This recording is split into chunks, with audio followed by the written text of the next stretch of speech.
एक बार एक छोटे से गांव में एक भिखारी रहता था। वह भिखारी भोले भाले स्वभाव का था, लेकिन वह लालची भी था। उसकी आदत थी कि वह हमेशा ज्यादा से ज्यादा भीख मांगने का प्रयास करता था। वह लोगों के सामने धैर्यपूर्वक और दुखी ढंग से भीख मांगता, जिससे लोगों की दया भटक जाती और वे उसे पैसे दे देते। एक दिन भिखारी एक बड़े व्यापारी के घर पहुंचा। व्यापारी बड़ा धार्मिक और दयालु व्यक्ति था। वह भिखारी को ध्यान से सुनते हुए दुख से भरे आंसू बहाते देखकर संवेदनशील हुए और उसे अपने घर में खाना खिलाया और पैसे दे दिए। भिखारी ने अपनी लालची आदत से फायदा उठाकर उसे बड़े ही खुशी के साथ उस घर के एक वृक्ष के नीचे बैठ गया और देखने लगा कि वह व्यापारी अब कैसे लोगों से और ज्यादा भीख मांगता है। कुछ देर बाद एक गरीब व्यक्ति भी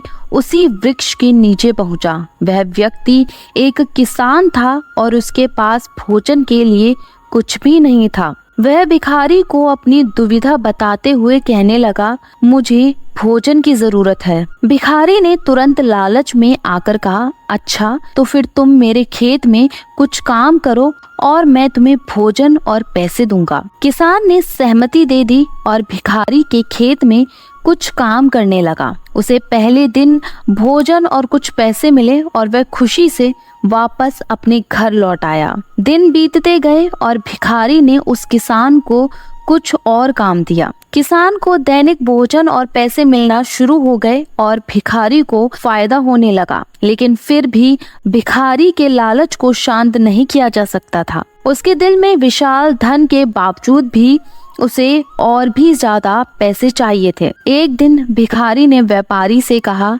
आपने कैसे इतनी समृद्धि प्राप्त की? व्यापारी ने मुस्कुराते हुए कहा, मैंने धर्म पूर्वक और सच्चे मन से लोगों की मदद की।